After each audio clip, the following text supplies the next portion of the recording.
From the News Channel 5 Network, this is MorningLine.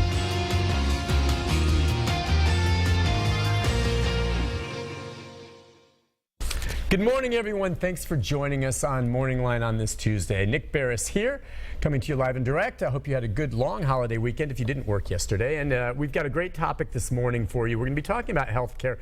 A lot of confusion may be going on for many folks who are dealing with the Affordable Care Act and wondering, okay, with re-enrollment coming up, enrollment, the deadline for this coming up January 31st. Where do you stand? Do you still go ahead with that, with much of the talk going on right now about possibly repealing it, what's going to happen, when the Trump administration takes over and what we see happening in Congress?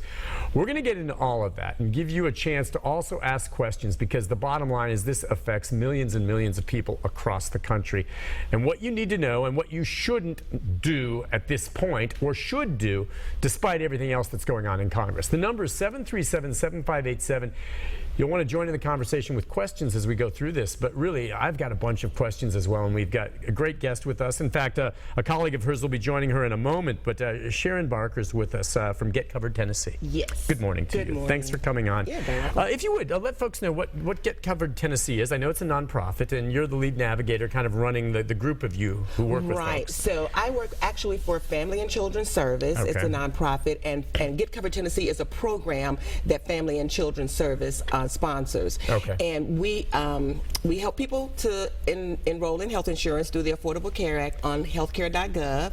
Also, TennCare, because you have to enroll. So you were in effect before the Affordable Care Act came into effect, dealing with TennCare, or did it develop with this? This developed with the Affordable Care Act. Gotcha. So Get Covered Tennessee was a consortium of a lot of nonprofits that got together and tried to do this grassroots efforts of helping people to enroll in the Affordable Care Act through healthcare.gov, which could be daunting. No, sure. I remember when it first was debuted. Yeah. We know there were bugs in the system, and confusion, but it's settled down a bit now, I would imagine, right? It has. And so Get Covered Tennessee, actually, we have the federal grant to provide the navigator assistance for the whole state of Tennessee, all 96 counties. Okay. So we have navigators all over the state. All right. Now, we should say that you and Mary Moore, who may join us before the end of the program, there's traffic out there, but she's also with Get Covered Tennessee. They're not here partisan in any way. We're not talking politically about whether or not it's right or wrong to repeal this or what it'll be replaced with and all that. But I think it's important to note that while all of this is going on, and you see this, there is some confusion for some. Obviously, there's fears for some wondering, are we going to lose our insurance? And there are others thinking right now, well, with all of this in flux, do I need to worry about enrollment January 31st? Absolutely, you do need to worry about enrollment by January 31st, because right now everything is fluid. It's still a status quo as we stand. As we stand, you need to just say, you know what, it's here today, I need to enroll today, because you don't really know how everything is going to play out as far as how long it would take to do any kind of repeal or replace. Okay. So if you get insured by January 31st, you're likely to have your insurance throughout the entire year. Okay. So you definitely need to go ahead, because if you miss that deadline, then open enrollment closes. That door closes, you can't get back in. Say, for instance, it just stayed the same, and you chose to forego the 31st, then you will be without insurance for the rest of the year, going, oh, I should have done it, because nothing happened. All right, so I think that's one very important note for this program today is we don't know what's going to happen legislatively with regard to it. But as it stands now, it is in place. Absolutely. And so you need to cover yourself by making sure that you go ahead and do the enrollment. I want to be clear on this, and I'm not great on all of this. It is confusing to me, and I know even folks who have gone through it. But when we talk about the enrollment deadline on January 31st, is that enrollment for new folks that are going on this, or does everyone year to year have to re-enroll? Right, year to year. Let's be clear. All right. Absolutely. And you may want to re-enroll and find yourself a different plan that maybe you find suits you better. Absolutely. So you know more than you think you know. Well, I've had good people like you come on to spell out, because maybe your medical condition have changed. Maybe you've realized, hey, there may be other plans out there better. That's right. And is that where you can help people navigate that? That's where we help people, because some of the people that are re-enrolling, their plans may have not been offered this year because Blue Cross and Blue Shield left, United Healthcare left. So if you had those people, they sent you letters and said, hey, we're no longer going to be offering plans on the marketplace. Here's a plan that's comparable.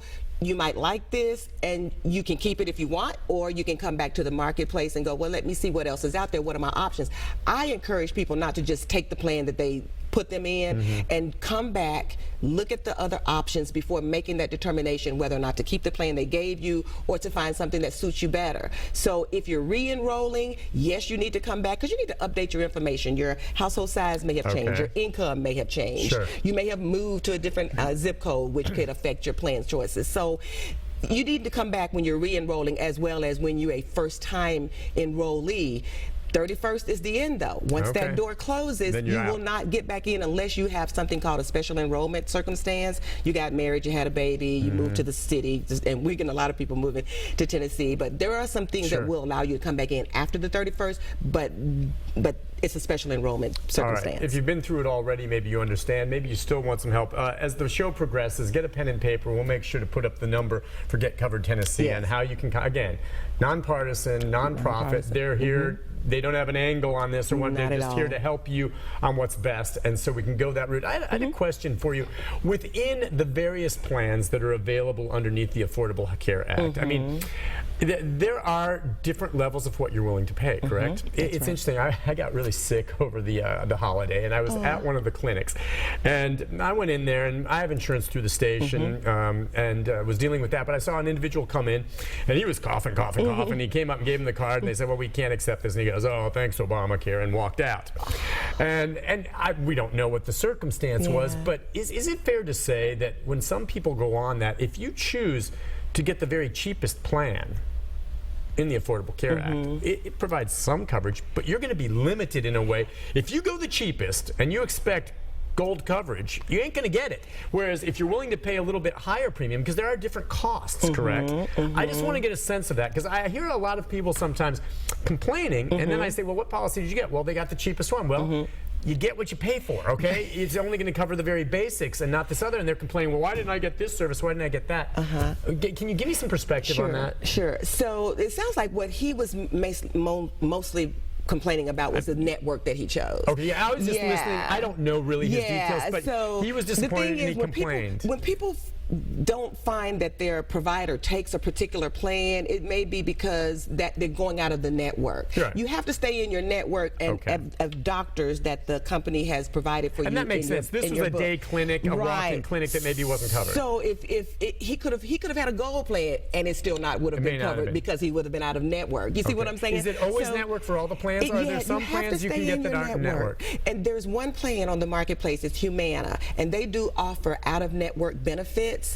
But the Cigna plans that are on the marketplace right now, they do not offer out-of-network benefits. So you have to stay within the network of providers. And that's true of a lot of insurance. The insurance company has contracted with that particular doctor or hospital. Now, as far as within the network, the services you get within that vary in scale. And what are the different price ranges from maybe some of the cheapest plans in the CARE Act to some of the most expensive? Okay, see, so every plan is going to have to carry the 10 essential health benefits. You're gonna have to have your ambulance, your maternity, your mental health, your preventive, your I'm thinking of all 10, prescription, ambulance, all plans have to cover those under the Affordable Care Act legislation. Okay, where it gets into the difference of pricing and how it's paid is the metal tiers. So you have bronze, silver, gold, platinum, and those are based on an actuarial computation, if you will. So if a bronze plan may pay like 60% of the cost that you will incur that year, silver 70%, gold 80%. And in keeping with that, in keeping with each, then the premium price that you would pay is a little bit more. And so you, again, I sometimes wonder when people thought, well, affordable health care, I'm going to get everything I want. There were still different levels and what you are able to pay. And you shouldn't expect the gold standard if you're paying the bronze. That's just the way it is. Yeah, I want to say. But you still get the 10. You still get all the 10. Yeah, that's right. But it's how they pay it. How you may get a bronze plan that's zero, but your out-of-pocket is going to be higher because the savings come on a silver plan. So if you're getting the tax credits and the cost sharing reduction discounts, you have to pick a silver plan to get that. So some people may say, well, I'm 55, I have $55,000, and I've got 5 people in my family, and Obama said that, I found a plan that was $6,000 deductible. We can't afford that. That is if you're looking at a bronze plan. But if you're looking at a silver plan, that scenario with 5 people in the household, $55,000 a year, you could get a silver plan that has lower deductibles. I see. But see, people thinking, I'm going to try to get the cheapest premium and go with the bronze, but they're foregoing that savings when they did pick a silver plan. It goes hand in hand. If you get a super high deductible, your premium is probably going to be lower. Lower deductible, higher premium, and then you have to decide which one works best for you. That's right. You're very good at explaining you're good at this. No. Now, before we get to the phone calls, and we will. You're great. Will there be folks getting letters for the penalty? There will be. So if you did not get insurance for this 2016 and you were eligible, you were income eligible to purchase a plan, and you just chose not to do so, and you didn't get it on your job, you didn't get it off the marketplace, you just said, I'm not going to get it, then you will be getting a penalty. It's $695 per person this year, or 2.5% of your taxable income, whichever is greater. So yes, you will be there will be some coming out. And there will be. And you know what? I don't know if they've come out already. I haven't had a person that let me know that they've gotten one, but yeah, VITA sites are getting ready to open, and we usually try to be at the VITA sites for people that have those mandate questions that oh, I'm getting a penalty and why, or I didn't get my letter from healthcare.gov that says that I had insurance. Right. And we help them to figure out those and try to manage how to get that done.